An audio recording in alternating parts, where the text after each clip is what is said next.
Hello my fellow crafters. Today I am going to be making a handmade chain to go along with these two pendants that I've previously made. Now sometimes when I do pendants, depending on the type of pendant and the amount of work I put into it, I will use pre-made chains like this that I bought from Parawire, or adjustable leather cords.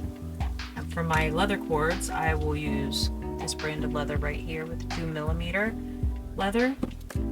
And then sometimes I will use a copper ball and chain that I also buy from Parawire. But this time I want to do something specifically for these two pendants, and I think I'm going to do a very simple S-hook style chain. I already have some started. This is from some scrap wire that I had set aside,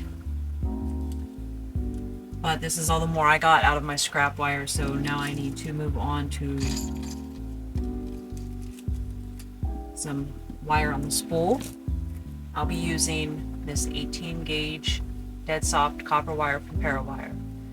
If you'd like to join along, go ahead and get your tools and your supplies about. I'll go ahead and get started here. So first you want to take a little bit of your wire. I just leave it on the spool for this, and go ahead and straighten that out a bit with your cloth. And this will not only clean it up, but it'll start to work harden it just a little bit, but not too much. You're going to want to make sure that you have a nice flush cut on that end, which I already have started. And then grab your round nose pliers.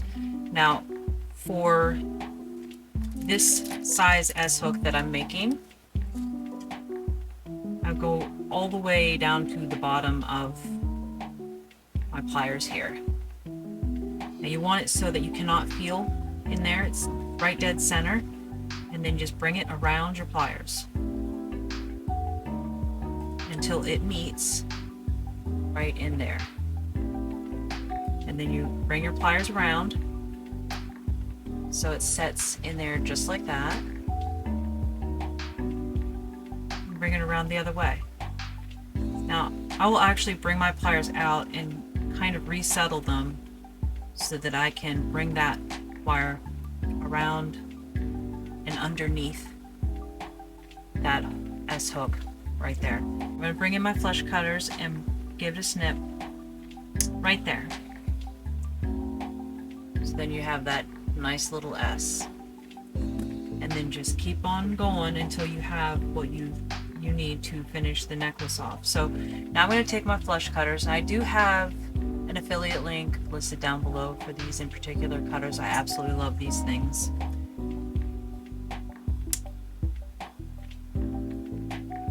Give that a snip. Put your wire right at the very edge. You can make the chain a little bit smaller if you want to, but I like to make them as consistent as possible. And the easiest way for me to do that is to set them all the way down there at the bottom. And roll it around.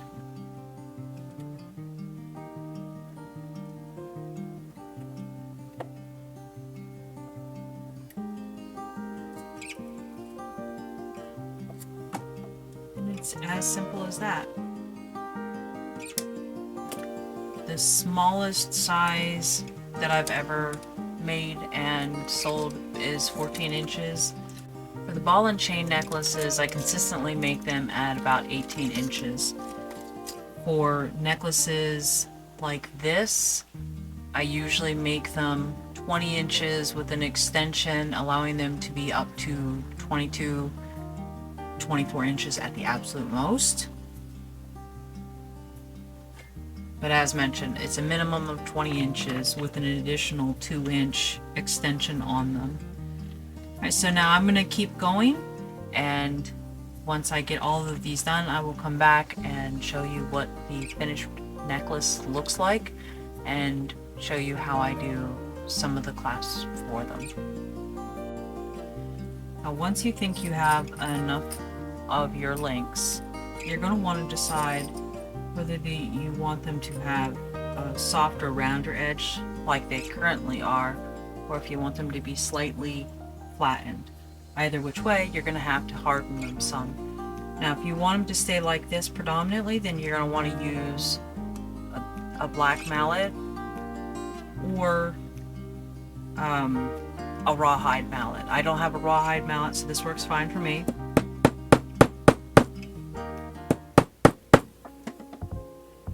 And that gives them that nice flat look. They're a lot more durable.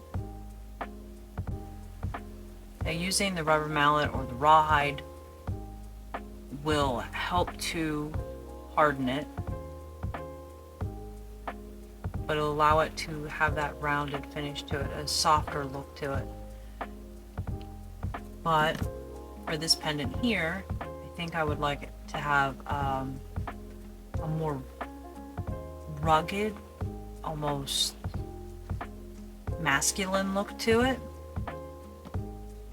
So I'm going to go ahead and flatten it some, and to do that I'm going to use my metal chasing hammer, but I'm going to use the flat side of it.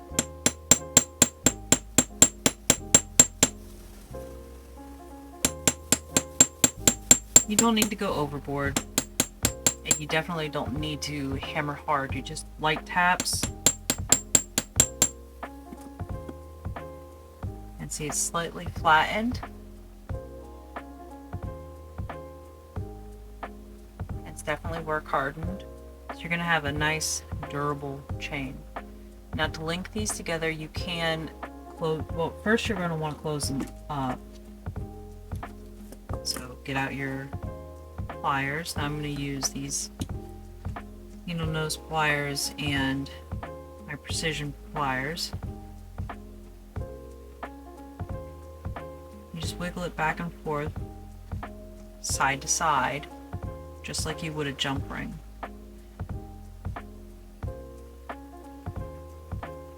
So just like that. If you feel you need to make any adjustments, go ahead and do that. And that's your first link complete. Now I already have two started over here.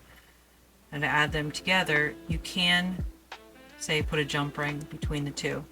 That looks really nice depending on what you're going for, but I would like this to be one solid chain because I want the chain to accent the pendant without distracting from the pendant.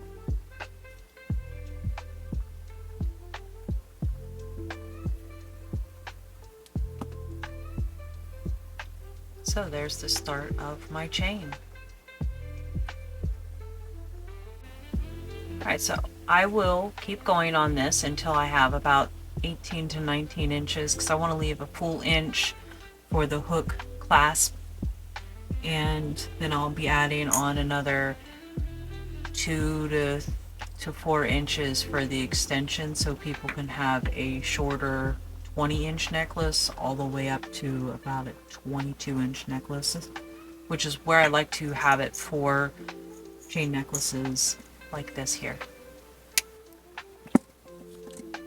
Normally when I make these chains or these links, I'm either sitting at a show waiting for the show to either start or get busy. We do a lot of overnight shows, so I have a lot of time on my hands while at the shows where I can just kind of sit and work on things like this. They're kind of, in a way, monotonous. It's not bad, but it's not exactly thought-provoking. Or I will work on these while I'm watching something. That way I can stay entertained and still be productive at the same time. I don't really have to think too much when I make these. I just have to keep making them. So yes, it does seem maybe a little daunting to make your own chain, but if it's at a time where you don't have anything else to do anyhow, or you're only watching something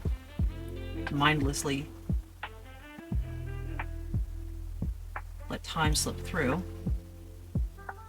Might as well do something in the background.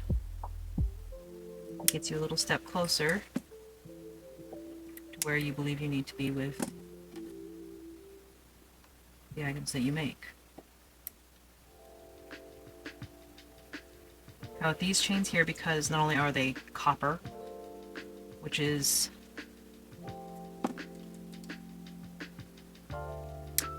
not the highest value metal in the world, but it is definitely more valuable than nothing at all. But also because you're taking the time to make these one link at a time. I do charge extra for necklaces that have handmade chains, because you're not getting just the copper, you're also getting the craftsmanship. That said, sometimes a customer will come in and they'll want, say, the pendant, but they don't want the chain, or they'll want the chain and not the pendant.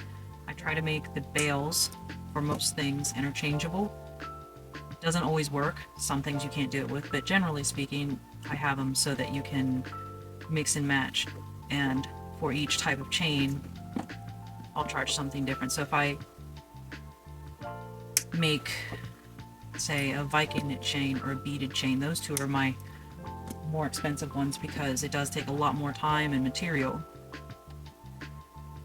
and craftsmanship. Chain like this follows in close behind those. And then, say for a chain like this, I buy the chain itself, which I don't have a whole lot of these. This is the first year I'm going to be adding this in particular chain to my line. A chain like this will be next in line as far as cost effectiveness. Then there's also the ball and chain copper necklace. And then lastly, the leather necklaces, which I do still charge for because leather is not free and you have to use at least 34 inches for a nice sliding knot adjustable necklace. But either which way, I don't give the necklaces away for free. But if somebody wants to, say, change this chain necklace down into the leather necklace, I will still charge them for the necklace, but I'll charge them less because I'm going to use that chain on a different pendant. They're going to get charged the price of what I would pay, or what I would sell the pendant for separately, plus the cost of whatever I would sell the leather for separately. I would still have the pendant that I would remove from the leather, and then I would have the chain from this pendant to use for a whole nother necklace. So it's not really a loss, it's just maybe not the sale I had intended at the time.